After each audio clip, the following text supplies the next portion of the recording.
Family, we are gathered here today to celebrate the life and legacy of Bradley Bowen.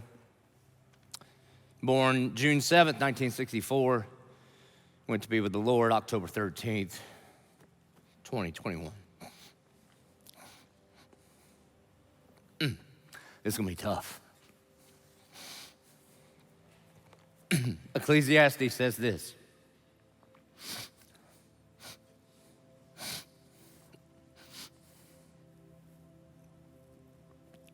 for everything there's a season and a time for every matter under heaven.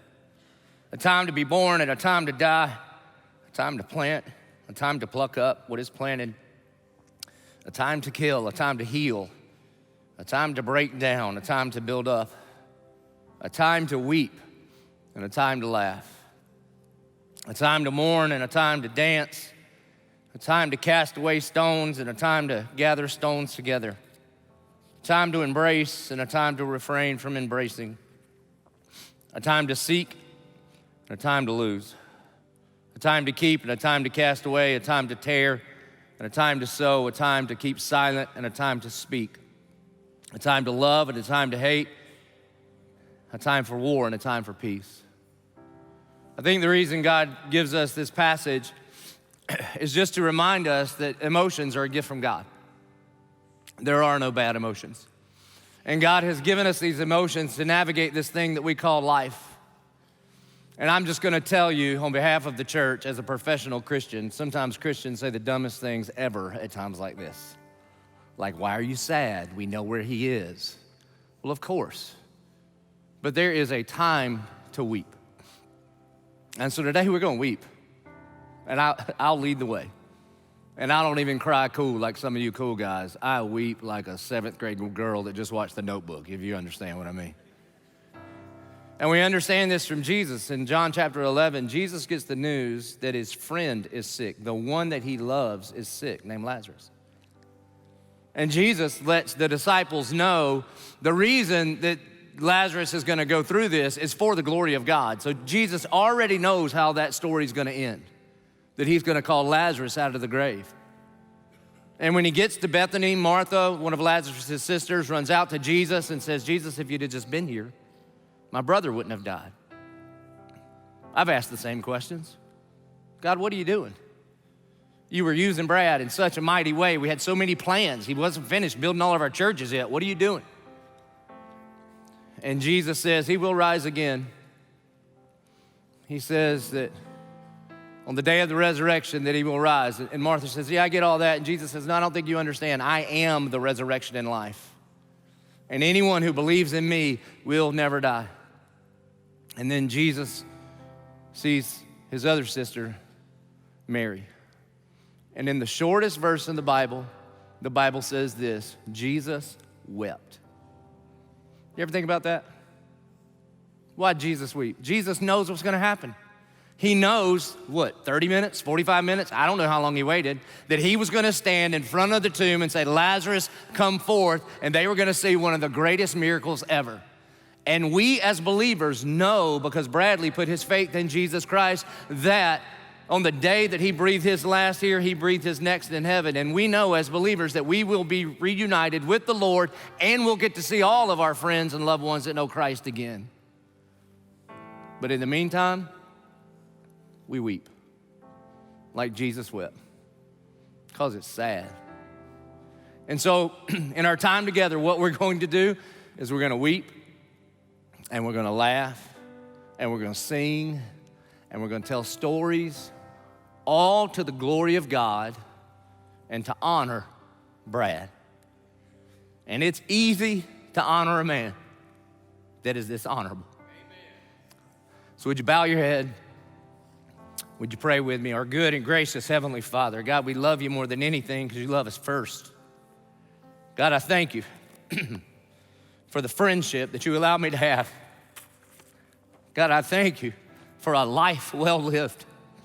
God, I thank you for a man who would demonstrate the fruit of the Spirit: love, joy, and peace, and patience, and kindness, and goodness, and gentleness, and self-control.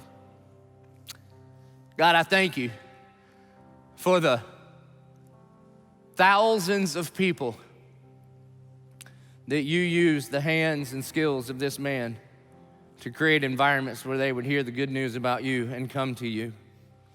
And God, as we honor this man, as we love and remember his family, Lord, I pray that you would be glorified.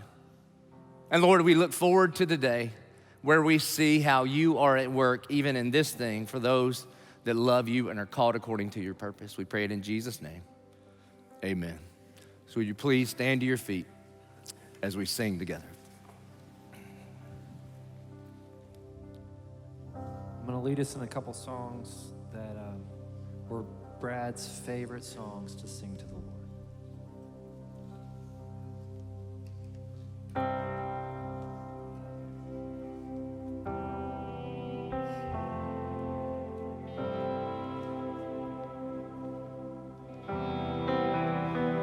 I cast my mind to Calvary, where Jesus bled and died for me. I see his wounds, his hands, his feet, my Savior on them cursed tree.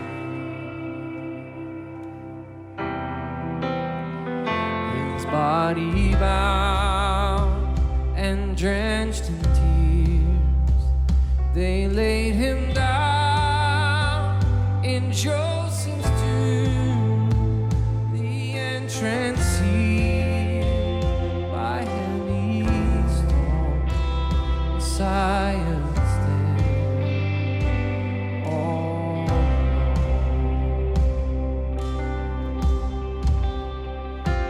Oh, praise the name of the Lord our God.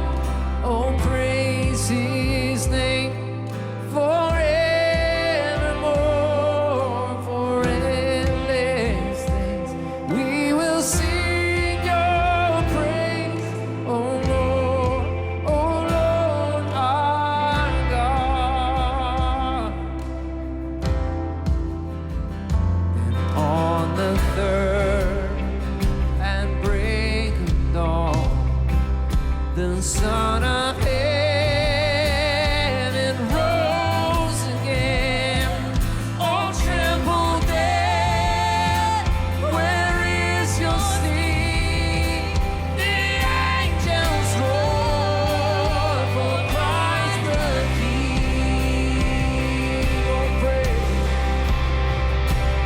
Oh, praise the name of the Lord our God. Oh, praise his name forevermore. For endless days we will sing your praise, oh Lord our God.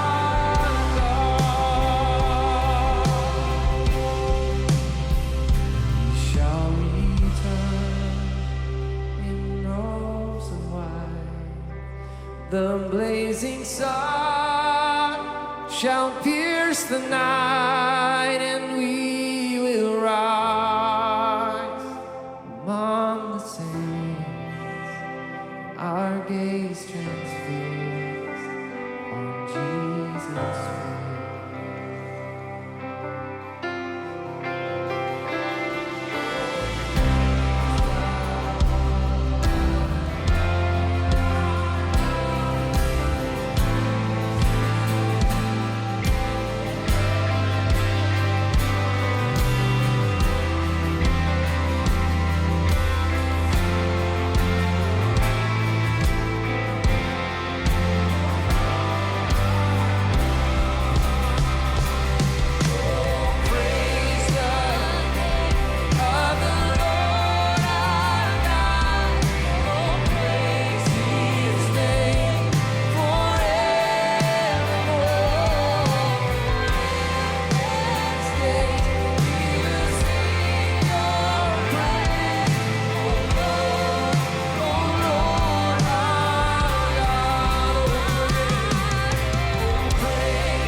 Father, we thank you this morning that, Lord, you are in control of all things.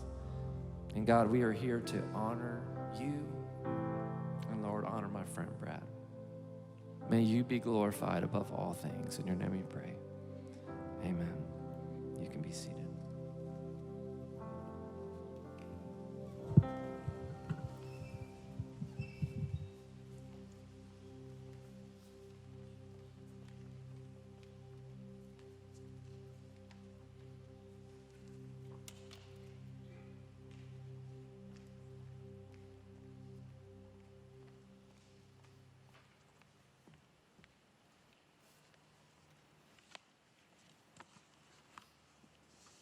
Good morning, everyone.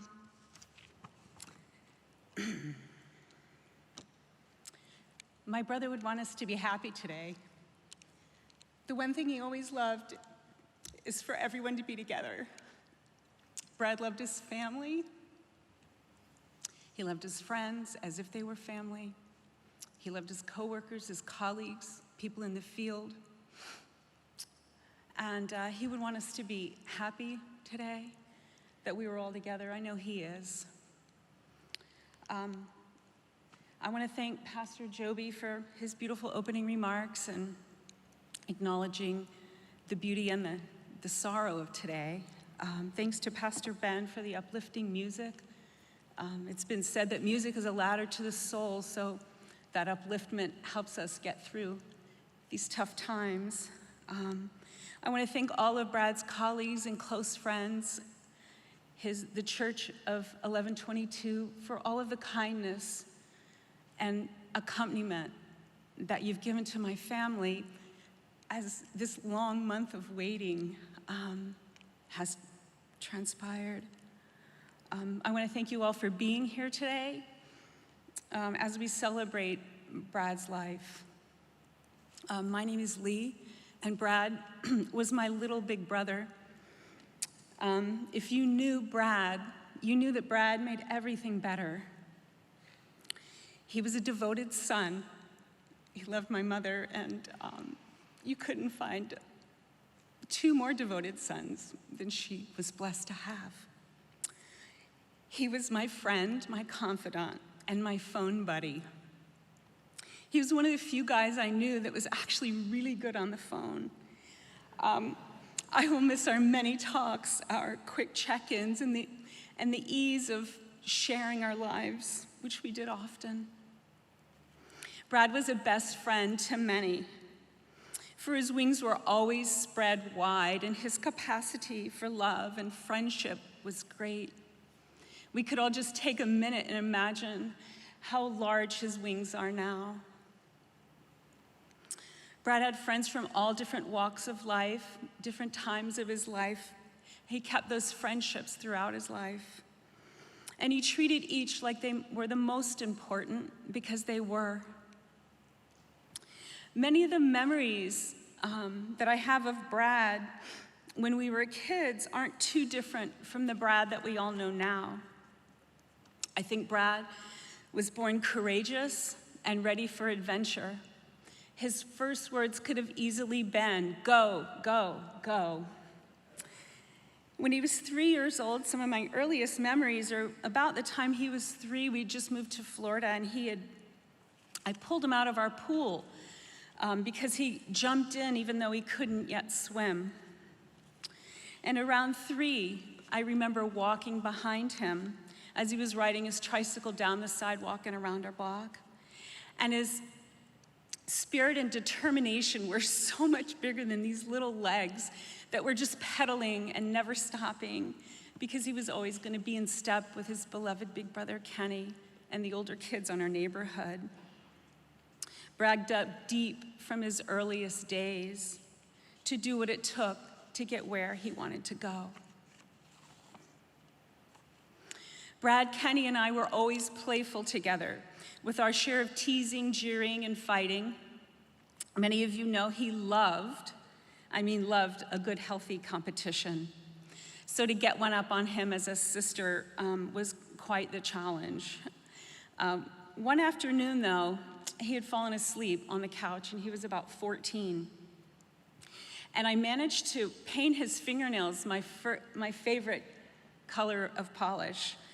And when he woke up and saw what had happened, he didn't say a word in true Brad form. He just took it in and got up and tried not to let me know that I had kind of got one up on him. And later that day, I saw him throwing the football with Brad, and he was kind of taking his teeth and pulling at the thing and cursing me with his looks. And when I handed him the fingernail polish remover, we had like the biggest laugh ever. And I think I got a little punch and a shove at that time too. Brad always loved the martial arts. And some of you know even to his last days he was practicing. He often practiced when we were kids surprise judo on me. And before I knew what was happening, I was looking up at him from the floor. And he had that smile and that chuckle that you just could never get mad at, right? And I quickly learned in some of those holds that my only defense was this little tiny pinch under his arm, and that would get me out of most holds, but not all of them. There was a lot of football in our home. That's no surprise to many of you. And in the house we grew up in, there was a large window in our family room. You looked out on the back, and I can still picture Brad at every age throwing the football with either Dad or Kenny. From his earliest years, before his helmet even fit, sometimes he would be looking through the ear hole and try to catch the ball coming from his big brother or his dad. Through his teen years, through his college years. And as I was thinking about that, if I had a snapshot of every year, you could make one of those cool flip books, and we'd be able to watch him become the most amazing athlete that he was. When they outgrew the backyard, they threw the football in the street, at the beach, at the campsite, and even on our houseboat. Whenever two guys and a football were together, this is what happened. And the same went for fishing. If there was a fishing pole, a hook, and any body of water, that hook was in the water. We grew up across the street from a canal, and there was many a loaf of bread that Mom just bought that ended up on the end of that hook. And if the fish weren't biting, we fed the remainder of the loaf to the ducks. Sorry, Mom.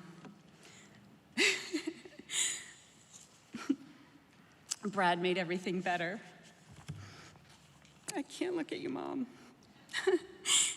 He had a mischievous sense of humor, and he always cracked me up. We could be doing the most undaunting things or projects, and we would be laughing at some mistake or disaster. Years ago, he came to New Orleans to help me move, and the morning we were due to pack, got up and we were kind of hurting from the fun we'd had together the night before.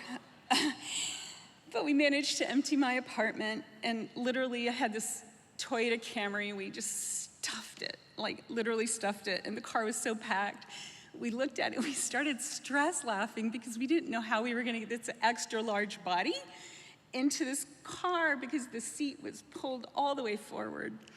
So he was forced to drive, and just to make everything better, as he always did, he stuck his left foot out of the driver's seat as we were driving down all the pristine homes in the Garden District on St. Charles Avenue.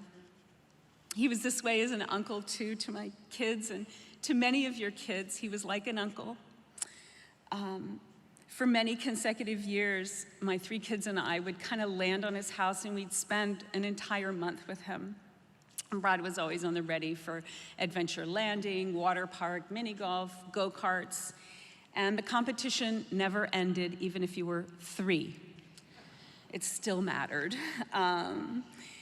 Often Kenny and his family, my brother, would come up, and we would rent a pontoon boat, make sandwiches, and just start our day of adventure, never knowing what was going to happen. And whether it rained, we hit a storm, ran out of gas, the boat died, or we had a beautiful cloudless day, he always made it better.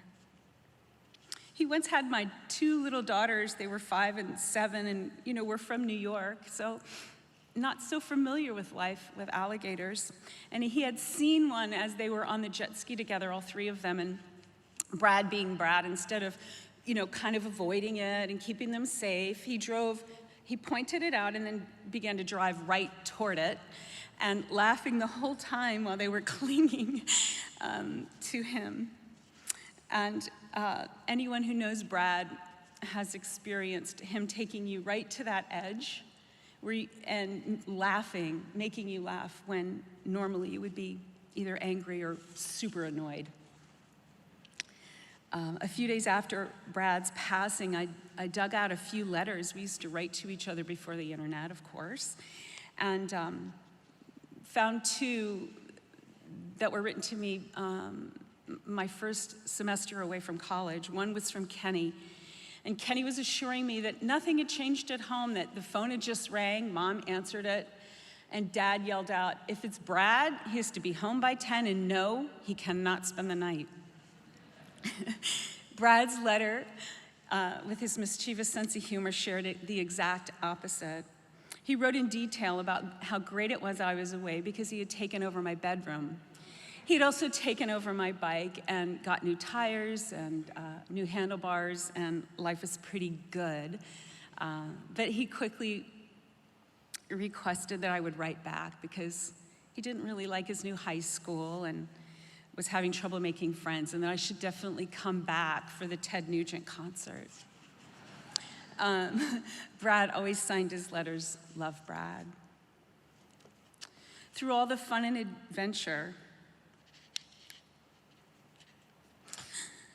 I watched Brad channel the determination, focus, and perseverance that he had for sports and as an outdoorsman into developing his career and his spiritual life. Brad became this incredible man whose inner life and his outer life were unified. His actions and the integrity of his word reflected the deep commitment he had to growing closer to his Creator. His relationships were what he honored, and he believed that in that place of trust, every problem could be solved. He strived to do the right thing in all situations, and if he didn't know the answer, he prayed and trusted that the solution would come. He developed the patience to wait and the courage to move forward when the time or opportunity showed itself. He trusted and he relied on God. This made him a great leader, but Brad was also an amazing partner. Through many tough times over the years, and particularly in these last few, we leaned on each other. He accompanied me through challenges, and he had enough trust in me and humility to allow me to help him, putting me in that place of honor. I imagine he and Kenny together in their eternal home with their Savior. Ken and Brad were autonomous but inseparable. Their names often came out in the same sentence as if they were one person. And they lived their lives with a deep, abiding love for one another. The excruciating pain of losing both Ken and Brad this year is somehow lessened when I imagine their reunion. God did not keep them apart for very long. And in this, I find the most peace. His legacy here and in the community, other places he's lived and interacted with, speak volumes about the man he was. It's been my privilege to meet with some of you over the past few weeks, to hear stories of who my brother was to you, how he lifted or supported you, about his trustworthiness, his generosity, the strength of his character, his humility and loyalty, and above all, his love for his Lord. While we have so many memories, I'm certain the qualities of his character and his spirit are what he and his Creator would want him to be remembered by most. We are all better for knowing Brad. Brad made everything better. Thank you.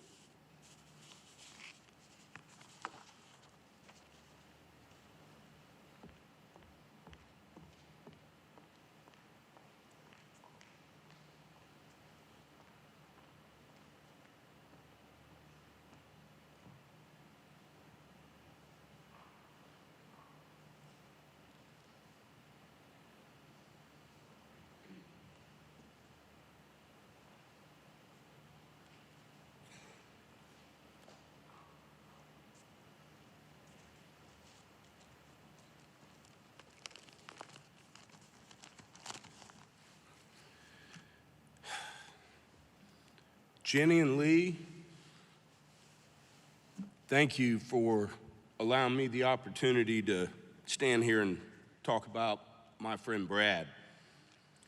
I certainly can't tell it like Lee. She's known him all his life. But what I'd like to do is just try to talk about my experiences with Brad. And my deepest sympathy to all of you, Jim, Gil, Bubba, Kay, and all of your wonderful families.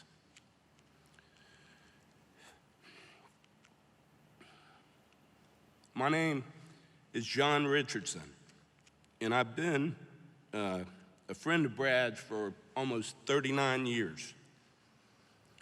I met Brad in 1983, which all came about because of 12 men in Statesboro, Georgia, referred to as the Dirty Dozen, decided that they wanted to have a football team at Georgia Southern.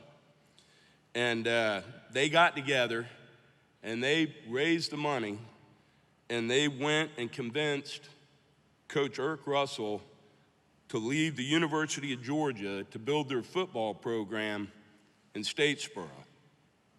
I remember he told us one time that one of the big boosters up there said, "Coach Russell, do you know what you're doing? They eat dirt down there." And if you ever saw a practice field, he was probably telling the truth.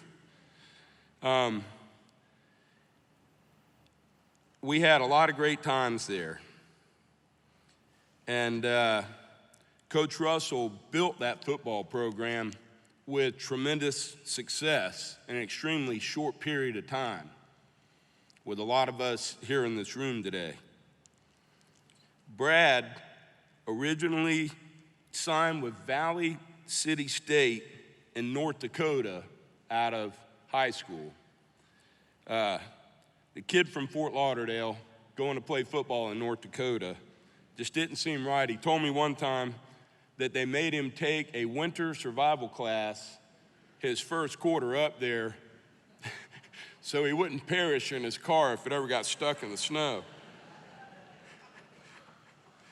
Brad had enough of that, and I think it was when he came to the Ted Nugent concert, he figured, I can't go back to that. But he did just long enough to pack his stuff and head to Statesboro, Georgia. Brad went from -8-degree winter weather to 108-degree summer two-a-days. During those times, we would go from 125 players down to 75 players, and it was pretty rough. And Coach Russell did it because he wanted to know that he had the guys that were going to be leaders and stick together through thick and thin, through tough times and good times. As he would walk around before practice, we would be warming up and stretching, and Coach Russell would say, "Man, I want you all to think of cool mountain streams, and it's snowing somewhere in the world. And you could get there for about 3-4 seconds. You actually felt better, and you didn't feel that heat in those gnats. And then the whistle would blow, and another grueling practice would begin. But we wouldn't have had it any other way." Coach Russell instilled in all of us motivation, determination, and a never-quit attitude. Runts have to try harder, is what he told us. Brad was a superior athlete who ran as fast and pretty as a gazelle that hit like a ram. I know that firsthand because he often used me as a target when coming in to finish off a tackle. I would turn around, I think, and get more angry at him than I would the opposing team. But that was just Brad being Brad, and he was going to do whatever it took to stop that play. We always enjoyed playing against Brad's brother Kenny's team at East Tennessee State University. Even though I think they beat us 2 out of the 3 times that we played them, we all got to know and love Kenny like we loved Brad, and that was special. In 1985, we made the NC1AA playoffs, and we won the first game at home, and we had to go to Middle Tennessee State and play them where they were undefeated. They had already beaten us at Georgia Southern earlier that year, pretty good, and they drew a bye in the first round. So we're going into their stadium in Murfreesboro, Tennessee. They had drawn a bye, so they were all rested, and they were 11-0, and here we come beat and battered. We won that game to the shock of everybody there at Middle Tennessee. Brad and I sat together on the bus on the way back to Statesboro after that game. And I remember it like it was yesterday. We always got Cokes, apples, candy bar, and probably an Arby's sandwich is what they'd give us as we loaded the bus. And as Brad and I sat there, he took his Coke can, put it on his ring finger, and looked at me and he said, "We're going to win it all." We were runts, underdogs, and underestimated by all our opponents. But we loved and believed in each other, as well as the magic of that gnat-infested Eagle Creek water that Coach Russell would pour out in our opposing team's end zones before each game. And it was magical because we kept going. And his thought was, we're going to beat them and introduce them to South Georgia Gnats. And he probably did. Brad helped lead us to victory over Northern Iowa, and again, in one of the greatest comeback victories ever over Furman to win the 1985 national championship.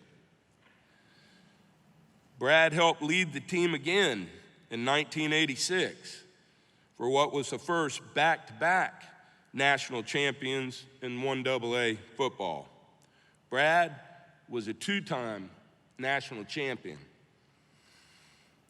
Kenny and Brad both had an opportunity to play a little and get a cup of coffee in the NFL. Kenny with the Falcons and Brad with the Dolphins. And all of us were proud of both of them like there was no tomorrow. Everyone loved Brad, wanted to be around him, his positive attitude, his fun-loving way of life.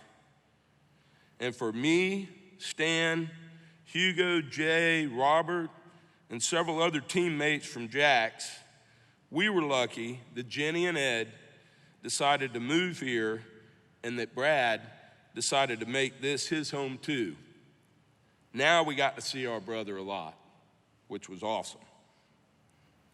Brad and I both worked in the construction, and then I went into commercial real estate, and Brad continued to forge his path in the construction industry and founded Bowen Construction.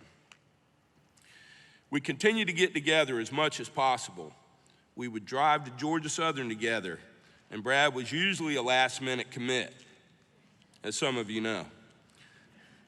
Lori Durden always said it the best, that Brad would show up, he would magically have a ticket, he would magically have a parking pass, and he would magically have a place to sleep.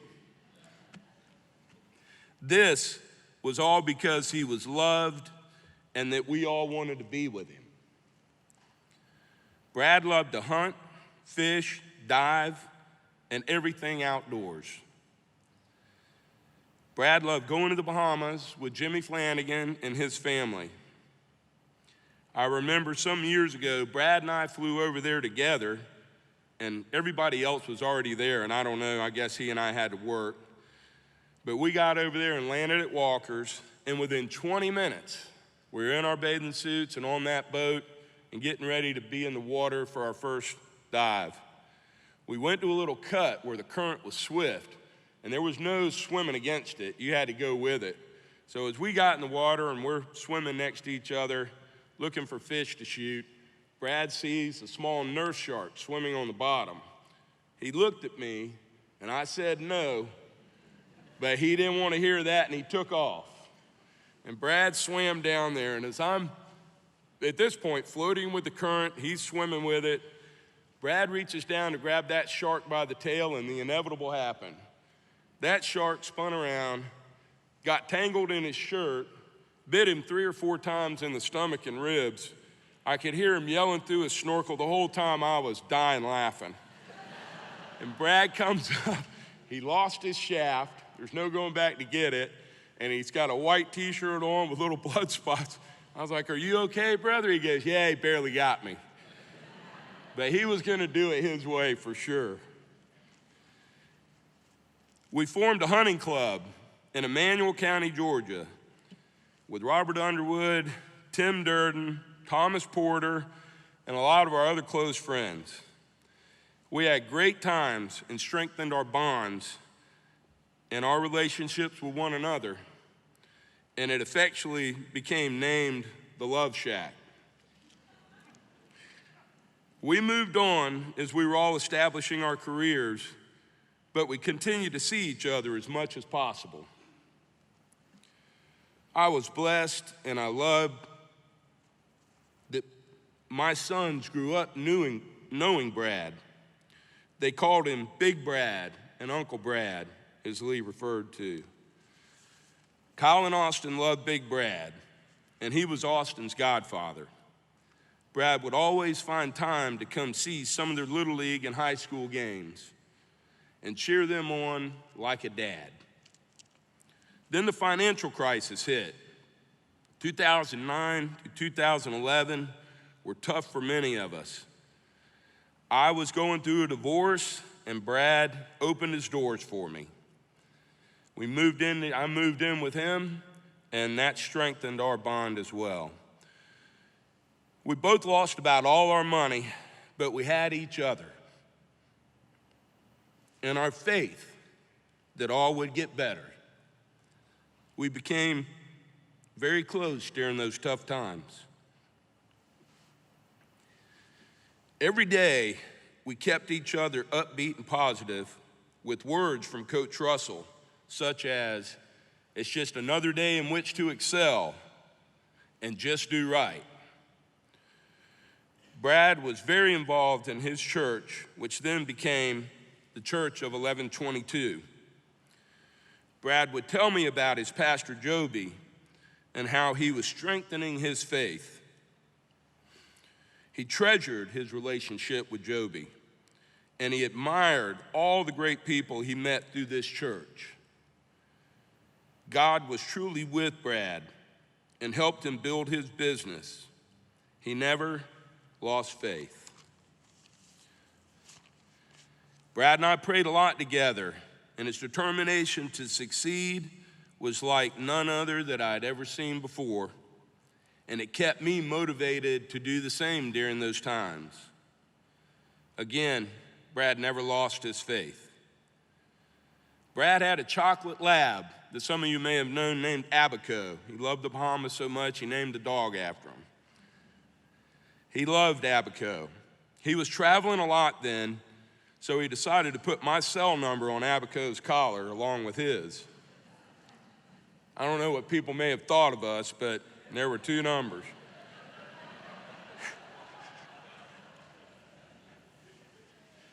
Abaco loved to swim, so it was always an easy escape for Abaco to jump in the canal behind Brad's house and then go explore the neighborhood. For years after I moved out, I would get those calls. all day and all hours of the night that someone had a great dog named Abaco and they wanted us to know she was safe. I would then call Brad to go get her. I told him, Brad, you need to take my number off Abaco. But I think he would just chuckle, and he never did, because he knew I'd always answer that call if he wouldn't. And I would call him and go, damn, Brad, answer your phone. As Brad's business grew, so did mine, and we kept each other uplifted through our regular calls and get-togethers. One of my fondest memories was taking our mothers to the Georgia Southern University of Florida game. We had a friend that had given us tickets, and Brad and I weren't sure we were going to go. And thanks to my business partners, they said, you have to go. And I called Brad, I said, we have to go. And we're going to take Jenny and Sissy with us. And what a great time we had. One of my son's Kyle's friends, Chandler Carr, was playing football down there, and Chandler had a house. Well, we didn't know where to park, so I said, Kyle, do you think Chandler would mind if we parked in his yard? So Chandler had no problem. We pulled up to Chandler's house, and there must have been 50 kids wearing Gator gear, and here we come pulling up wearing all our Georgia Southern stuff. They looked at Chandler like, are you nuts? What are you letting these people park in your yard for? But we all loved Chandler, and Chandler loved us, so he said, these are my friends. We sat through that game. We had 4 tickets, 2 in the Bull Gator skybox, where we sent Jenny and Sissy to sit up there in comfort, while Brad and I fought the gauntlet and sat in the middle of the Florida home sideline between all the Gators. We never got up out of our seat. We were in them before the game started, and we sat in those seats the entire game, right through the halftime, the band, and all the way till the final whistle. Georgia Southern won. And Brad and I stood there and just soaked it all in as the Gator fans were filing out in droves. And they were all patting us on the back as they walked down the aisles, telling us, what a great game. And we'll gladly take that loss, guys, if it means we can get a new coach. Well, they kept their coach next year, and didn't go very well for them then either. Our voice messages to each other when we didn't catch each other on the phone were always, hey, Johnny, it's Bradley, call me. I love you, brother. My voicemail messages to Brad were the same. Hey, Bradley, it's Johnny, call me. I love you, brother. My mother, Sissy, always tells me that you want to go through life and be able to say that I'm glad I did versus I wish I would have. I never missed an opportunity to tell Brad how proud I was of him and that I loved him, and I'm glad I did. Our teammate and brother Stan Stipe was diagnosed with early Alzheimer's disease. Stan's illness inspired our teammates to rally around Stan and his wonderful family, and we began a text daily between all of us. These texts still go on today, and it usually starts at 4:30 a.m. when Charlie Waller wakes up. And it goes on all day. But every day our messages are inspirational. And they always contain the words, I love you guys. We would begin having wonderful reunions at Lake Oconee, where Tim and Lori Durden and his Uncle George and Aunt Sue Collins opened up their homes to us. Uncle George would always call me and Brad about 2 to 3 weeks before this weekend just to make sure that Brad and I were going to be staying with he and Aunt Sue. And we always did. And we always loved it. And we loved staying there with them and catching up on what they had been doing and catching up on how their family was doing. Everyone knows Brad loved to work out. He loved jiu-jitsu and the UFC, as Lee explained. He would always unsuccessfully try to get me and Charlie in a Kimura. We would shake him off and tell him that there was too much weight differential for that to be effective on us. But it never stopped Brad from trying, and we would always have a huge laugh every time it happened, which was often. I hope we can continue those get-togethers and remember and honor Brad and Stan. We often joked with each other and said that late in life, he and I were going to be like Robert Duvall and Michael Caine in that movie, Secondhand Lions. We would sit on the front porch, having a few beers, telling tall tales, which, by the way, would all be true, while shooting at stuff. Well, Brad is now sitting on that porch with Ed and Kenny, and I hope to be sitting there with them one day.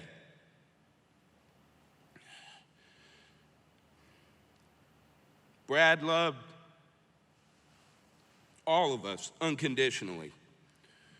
Brad loved Pastor Joby and all of the elders of this church and all of his 1122 family.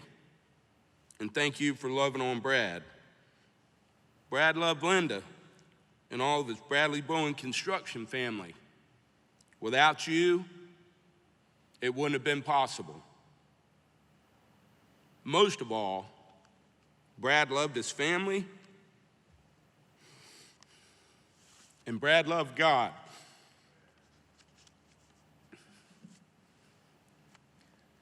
Coach Russell needed a hard-hitting safety on the team he is building in heaven, and Brad was his number one pick.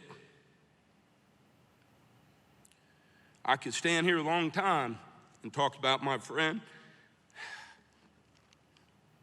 but my faith in God and my hope of heaven comfort me in knowing that I will be together with him again one day. We all love you, Bradley, and rest in peace, brother.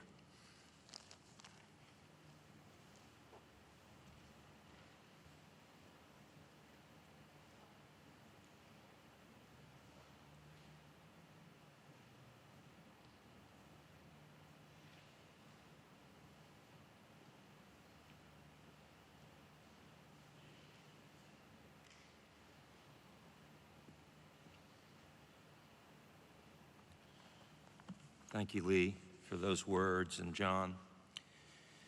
And thank you, Jenny, for allowing me to talk about Bradley Nelson Bowen and his life and legacy, and to glorify God while we do it. It's Thanksgiving week, and we have a lot to be thankful for. And you should just look around, family, at who's here and how many are here, and they love Bradley. You just know that. My name's Lars Peterson. I'm an elder here at the church, and there's so much to talk about. I'm gonna go back in memory lane a little bit and talk about the beginning to now, and I'm gonna talk about Bradley's career a bit, his character and his identity in Christ, and I'm going to talk about his sincere faith. How we met, Bradley just showed up one morning at a Jamaica mission trip meeting. I remember Carly saying, this guy keeps calling, wanting to serve. And he left this message, I know a little bit about construction, quote. And he meant it just like that. But he called the right office, called Joby's office, and there we were one morning talking about schools and churches and building, putting roofs on all of those things in Jamaica. Bradley, we went He was important, and we called him on everything that was difficult, bail us out. And he did it. We started making many, many trips, mission trips, and taking people. But the best part of that was Pastor Joby would take 3 or 4 guys before the trip, and we would go 3 or 4 days before it, just to prepare for those 50 people that are coming, to be productive and for a whole week. But those times, I'll never forget that we would worship and study in the morning and in the evenings, and it was nothing to look at your watch and it'd be 10 o'clock.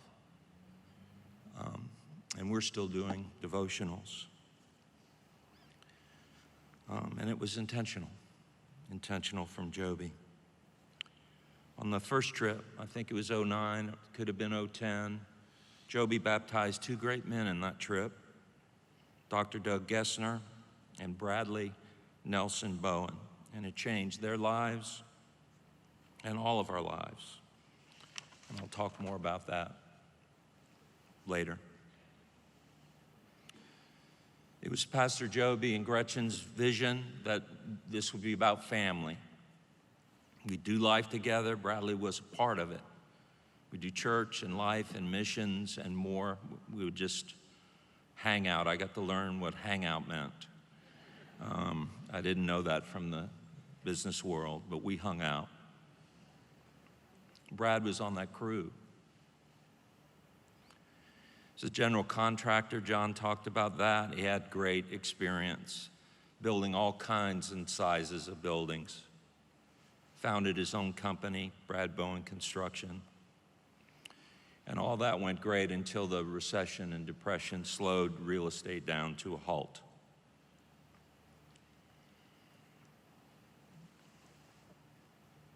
In early 2011, Pastor Joby and Gretchen were asked by Pastor Jerry Sweat of Beach United Methodist that it was time to launch a church. That's where we all were, at Beach United Methodist Church.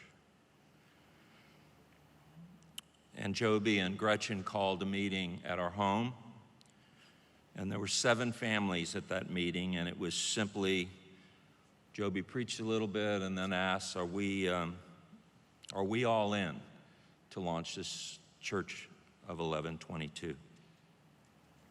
Bradley was at that meeting,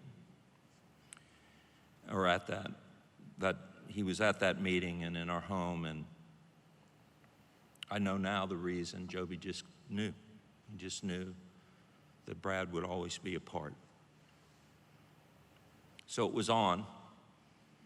Everybody said yes, and we acquired this Walmart leased next door, not this building, but this, you might know it as a Hobby Lobby. It's not. The whole building is a Walmart. Hobby Lobby was here, and we leased and acquired next door and started to plan and renovate and open in September of 2012. That was great.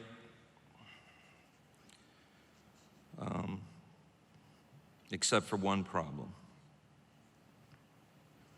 Joby and I found this company that was experienced in churches, over 300 churches built. They proclaimed that, and it was true, named Kogan.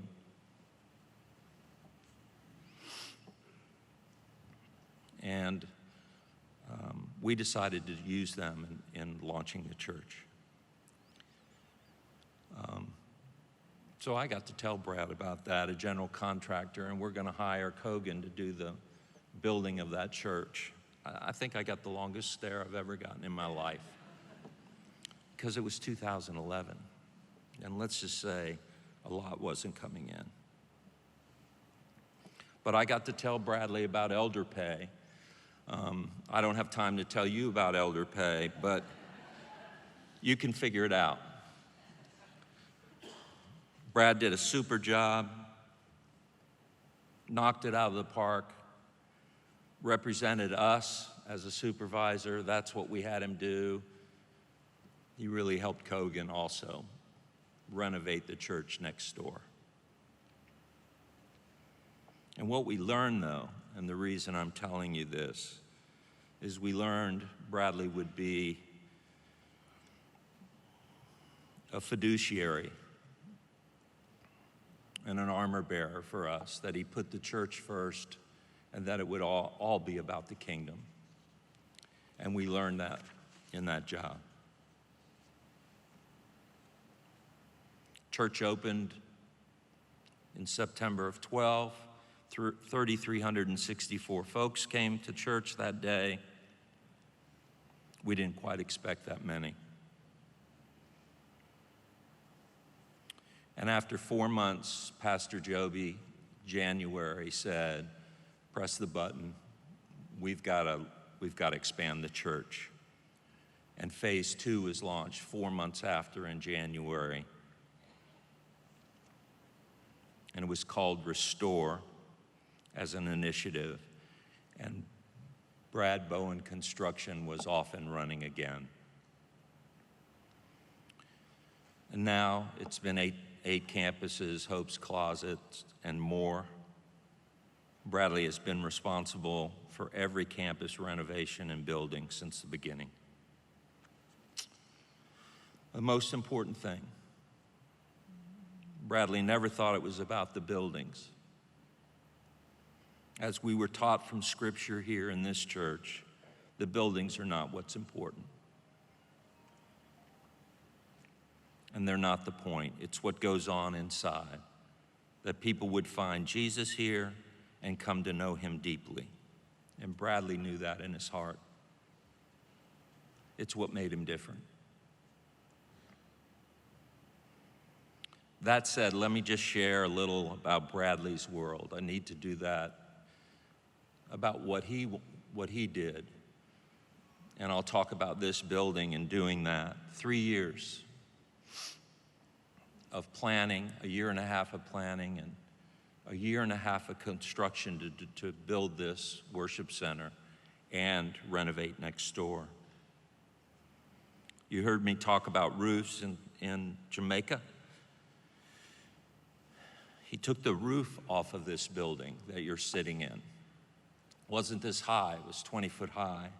He took the roof off. You know what happens when you take the roof off of a building? It rains inside of it. You have to support the walls because they'll all cave in the wind. So you have to support all the walls so they don't, while you're reconstructing. Next door was holding services, the church. When you take the roof off, that is all exposed next door. You have to close all that in. Have to engineer it, an architect has to draw it. He did it all with them and with us. If you look up, that's 180 feet of steel beams that run this building. And those are steel beams you see on the left and right. This place is a fortress. And that seating in the back that's elevated and racked is all steel underneath it. And we couldn't get it. It was a real challenge to get it delivered. And why? Because we're in the middle of a pandemic. And Brad just kept rolling with BBC and that team and got it done. We have a code of conduct. Actually, we have 10 codes of conduct that we live by, walk by. But one of them is we aim for excellence with zero excess. And that's what Brad did in this place and in eight total campuses. Brad won an award, and BBC, the great people there, won an award for this building here and next door. Jacksonville Business Journal Award for this project, 3 years. Best of Class and Quality Award. You've heard about Brad's humility today, a lot. He didn't really tell us about the award. We had to hear it from some of his associates and others, and finally had to ask him about it.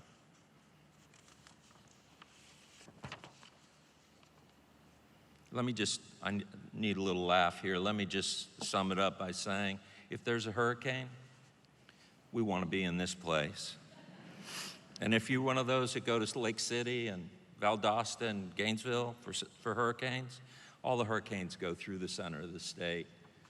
Let's just talk Pastor Joby into opening this place up. We'll get some sleeping bags and we'll hang out in here. Jenny, I want you to hear your son was a great builder. A great builder. I want to end with two things. If we could put up 2 Timothy. I want to talk about Brad here and use this great verse. I'm just going to read it to you if you just soak it in. I thank God whom I serve, as did my ancestors with a clear conscience, as I remember you constantly in my prayers night and day. As I remember your tears, I long to see you, that I may be filled with joy. I am reminded of your sincere faith, a faith that dwelt first in your grandmother, Lois, and your mother Eunice, and now I am sure dwells in you. That's the Apostle Paul writing 2 Timothy and writing about Timothy and his sincere faith. Pastor Joby and Pastor Jerry Sweat have both taught us about this sincere faith. Bradley had this sincere faith. It's born out of a deep and abiding love for Jesus and an identity in Christ. It's a genuine faith. Bradley never changed so that he could look better in the eyes of others. Bradley was authentic, humble, and never played games to try to impress others. He was generous, and he was a servant, giving his time, his talent, and his treasure. Most importantly, he walked in a way that said God's way is a better way. And I'll close with a writing from Henry Henry Nouwen. We can put that up. And I'll just read it to you. Debbie and I, this reminds us of Bradley. The friend who can be silent with us in a moment of despair or confusion, who can stay with us in an hour of grief or bereavement, who can tolerate not knowing, not hearing, and not curing.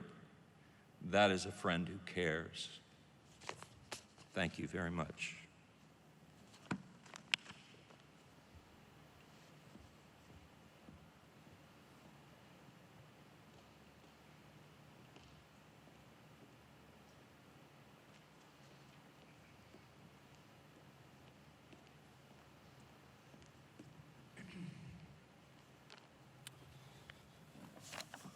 I'd like to share a little scripture with you. 2 Corinthians chapter 15, beginning in verse 50. This helps us know as Christians what moments like these mean to us, because we mourn, but not as those without hope. The Bible says, I tell you this, brothers, flesh and blood cannot inherit the kingdom of God, nor does the perishable inherit the imperishable. Behold, I tell you a mystery. We shall not all sleep, but we shall all be changed in a moment, in the twinkling of an eye, at the last trumpet, for the trumpet will sound, and the dead will be raised imperishable, and we shall be changed. For this perishable body must put on the imperishable, and this mortal body must put on immortality.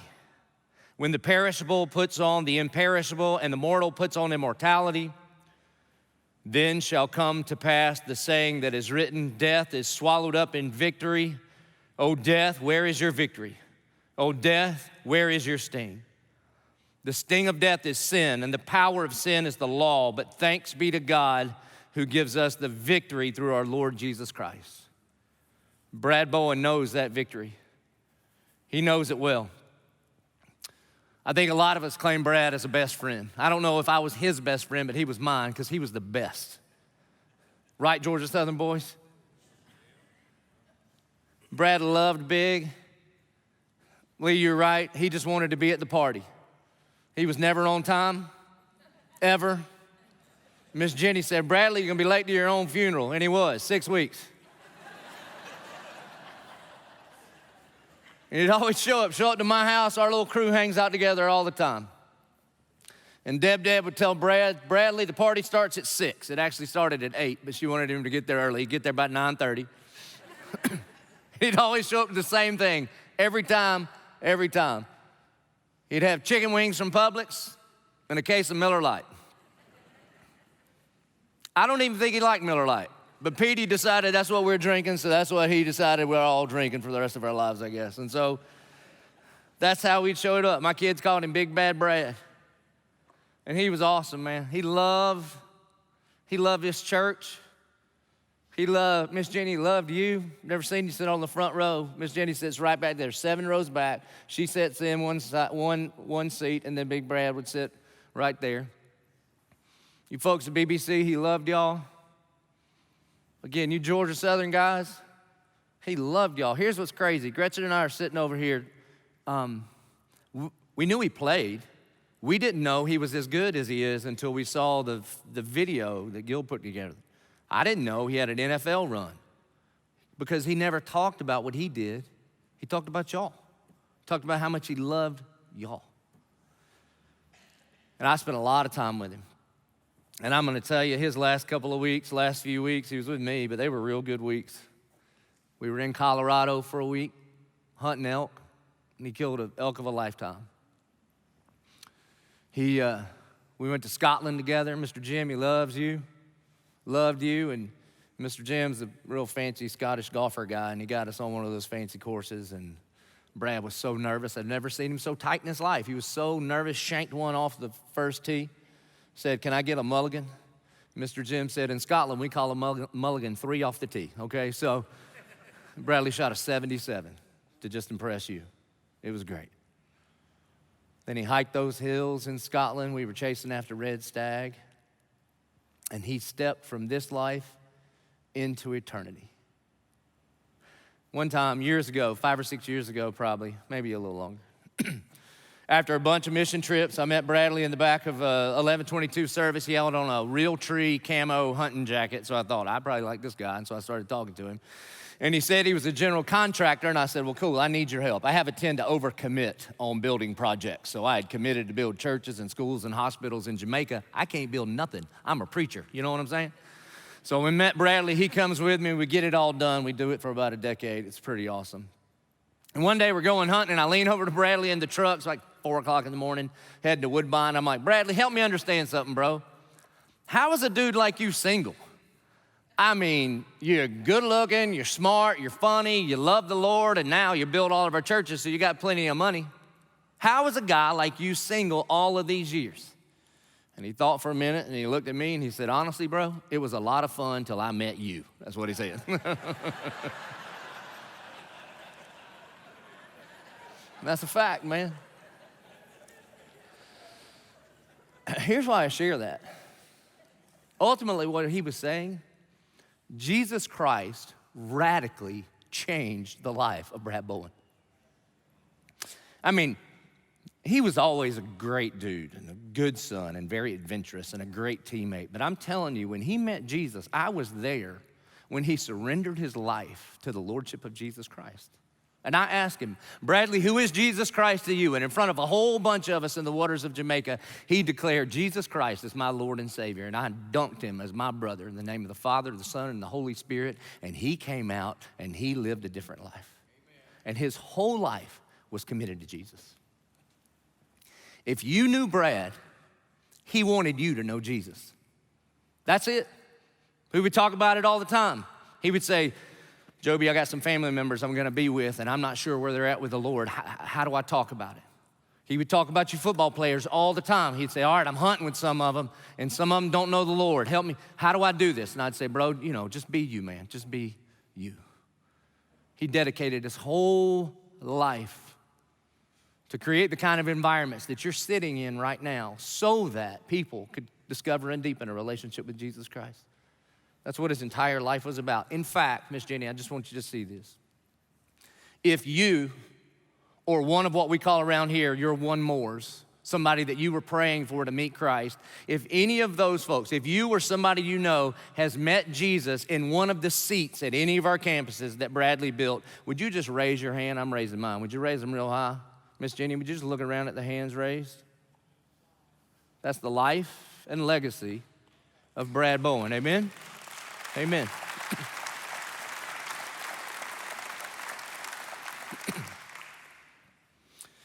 Miss Jenny, I hadn't told you this part. Brad and I have talked about this moment.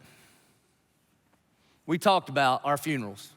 I think I probably brought it up. He was actually thanking me for his life and all the things that he gets to do. And we were talking about what we live for.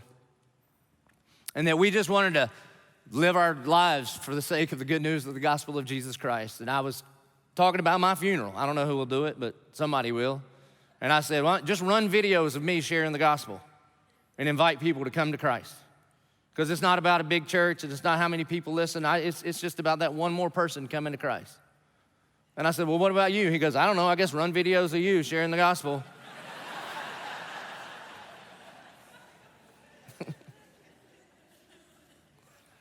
So with that in mind, the best way I know to honor my friend Brad Bowen is to share the good news of the gospel of Jesus Christ.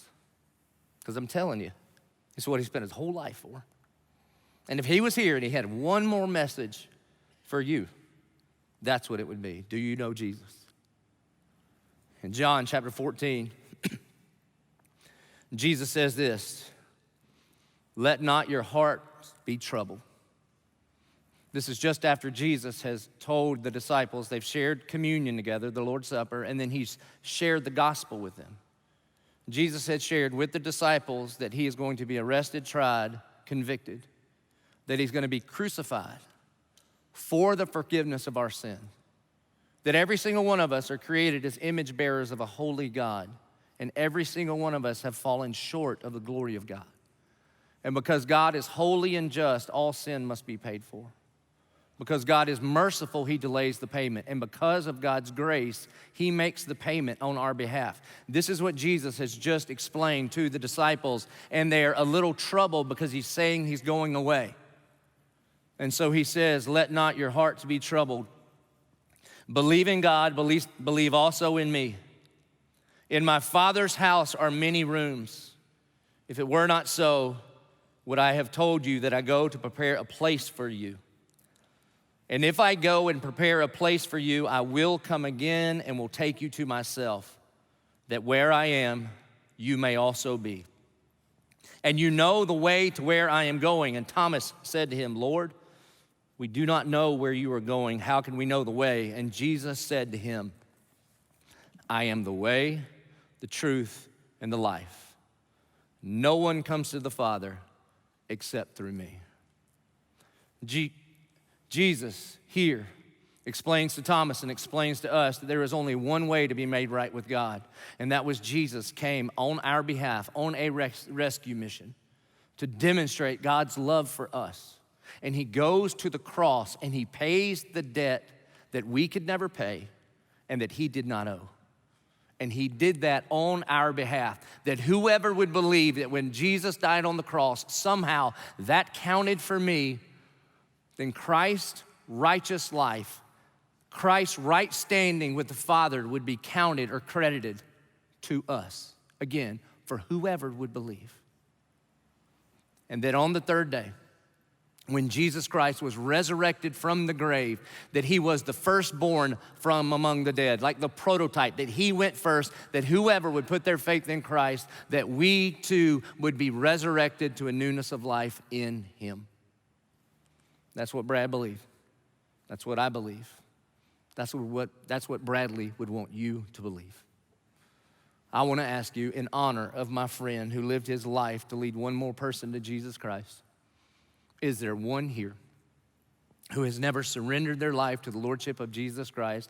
And on this day, when we remember and we honor and we mourn, we would also celebrate that God used the life and the testimony and the legacy of this man to share the good news of the gospel with you. And you might be the one that raises your hand and say, all right, I admit it.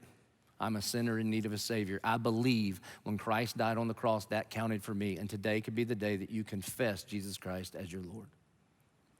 Would you bow your heads? Would you close your eyes?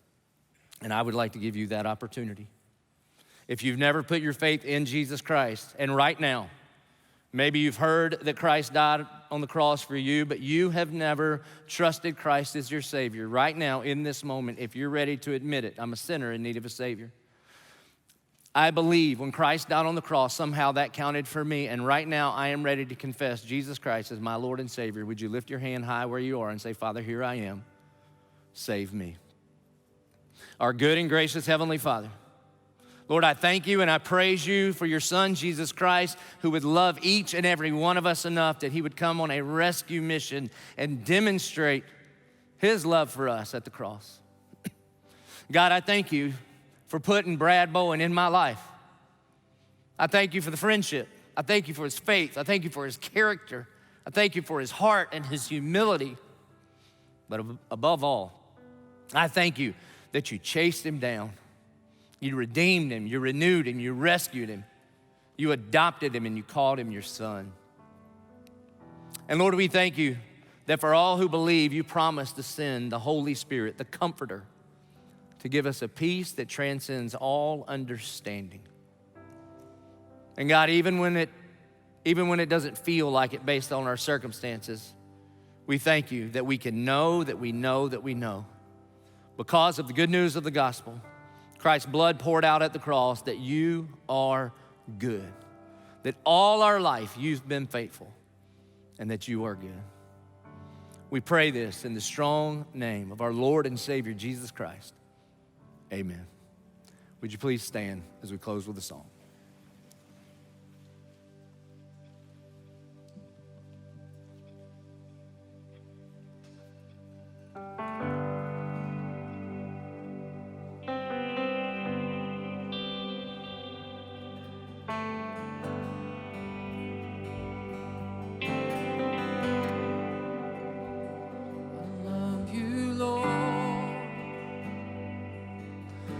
Your mercy never fails me.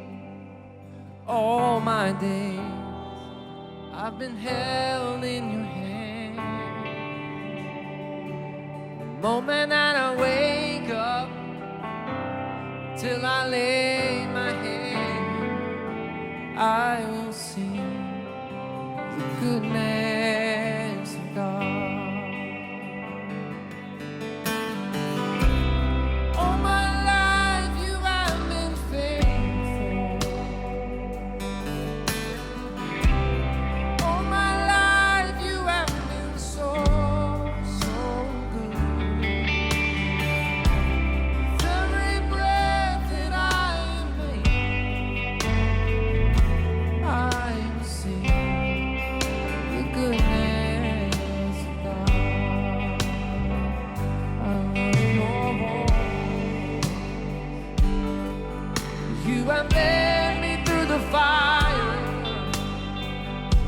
Darkest nights, you are close like no other.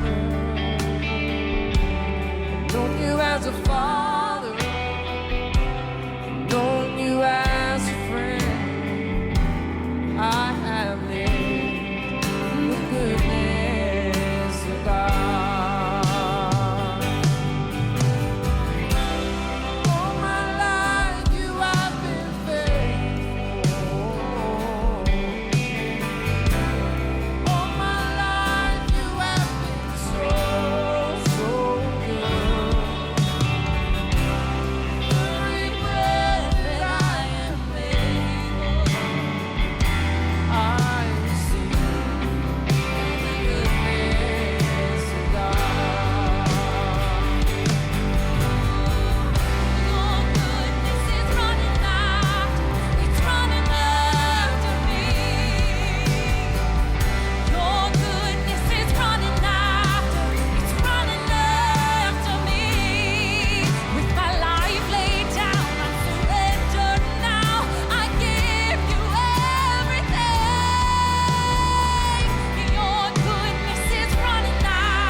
As we close, you've heard several times how Bradley would say, I love you, brother.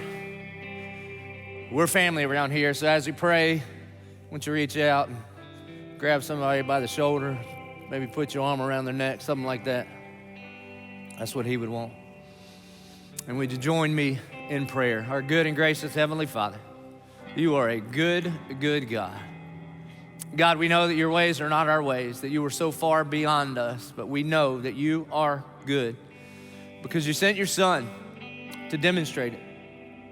And God, we thank you and we praise you that we can be confident in this, that you are at work in all things for the good of those that love you and are called according to your purpose. May you be honored and glorified. In Jesus' name, amen. Miss Jenny and the family will be down front here if you would like to hug their necks, which I'm sure they would like for you too. If you would just come down this aisle and go that way we'll all go in the same direction. Then also, shortly after that, there will be a reception in Auditorium A, which is that way. Go out to the hallway and turn right, and you will see it. Thank you so much for being here. Be free.